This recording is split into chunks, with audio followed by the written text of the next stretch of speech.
2019 সালে কাঠমান্ডুতে অনুষ্ঠিত সর্বশেষ দক্ষিণ এশিয়ান এসএ গেমসে প্রথমবার ফেন্সিংয়ে অংশ নিয়েই বাংলাদেশের হয়ে সোনা জিতেছিলেন ফাতেমা মুজিব। তবে ফেন্সিংয়ের বড় বিজ্ঞাপন হয়ে ওঠা ফাতেমাকে এবার এসএ গেমসে পাচ্ছে না বাংলাদেশ। কিন্তু কী কারণে এসএ গেমসে অংশ নিতে পারছেন না ফাতেমা? বদিউজ্জামান মিলনের তথ্যে বিস্তারিত থাকছে ডেস্ক রিপোর্টে।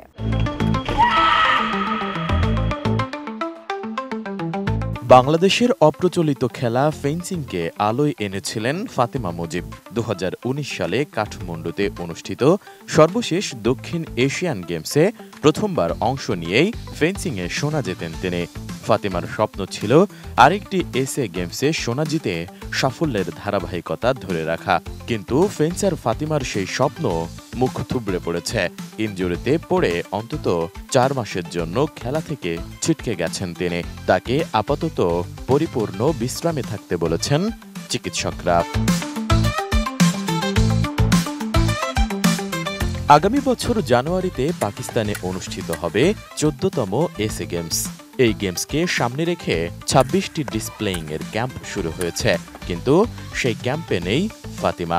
মূলত এসএ গেমসের জন্যই নিজেকে প্রস্তুত করছিলেন ফাতেমা। সেই অনুশীলনের সময়েই হাঁটুর চোটে পড়েন তিনি। প্রাণ UHT মিল্ক, শুদ্ধতায় ও মমতায় সবসময় সেরা স্বাদে। এসএ গেমস থেকে ছিটকে যাওয়ার হতাশায় ফাতেমা জানান, এসএ গেমসে খেলতে না পারলে অনেক খারাপ লাগবে। গত 5 বছর ধরে এটার জন্যই অপেক্ষা করেছে। এখন নদীর কিনারায় বসে আছি, অথচ নদী পার হতে পারছে না। রেস্ট নেওয়া হয়নি, যে এই জন্য সমস্যা হয়ে গেছে। কন্টিনিউ খেলার মধ্যেই ছিলাম, সেটাও যাইতে আমরা সবসময় প্র্যাকটিসের মধ্যেই থাকতাম। গেম তো হলোই না, আর উল্টা আমার পায়ের প্রেশার হয়ে গেল। অনেক খারাপ লাগবে, অনেক। এই কথা আর বলছি না, 5টা বছর ধরে এটার জন্য অপেক্ষা করতেছি, আর এই সময় এসে আমি যে নদীর কিনারায় বসে আছি, নদী পার হইতে পারতেছি না। এই মুহূর্তে খেলার মাঠ থেকে দূরে থাকতে হবে ফাতেমাকে। এমআরআই করার পর জানতে পারবেন আঘাত কতটা গুরুতর। অস্ত্রোপচার প্রয়োজন হবে কিনা সে বিষয়েও এখনো স্পষ্ট কিছু জানা যায়নি।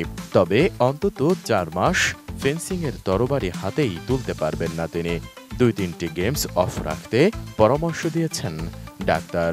নিতে প্রবলেম হচ্ছে আমাদের তো পায়ে শক্তি দিয়ে খেলা, তো লাস্ট 2 গেমে অনেক প্রেশার দিয়ে ফেলছিলাম, যার কারণে এখন অনেক পেইন হইতেছে। এখনো তো কিছু বলে নাই ডাক্তাররা। এমআরআই করলাম, রিপোর্ট দিবে 3 দিন পর, দেখে তারপর জানাবে। অতিরিক্ত চাপের কারণেই এই ইনজুরি হয়েছে বলে জানান ফাতেমা। বলেন, আমাদের তো পায়ের শক্তি দিয়ে খেলতে হয়, এজন্যই আপাতত বিশ্রামে আছি। Desk report, ATN news.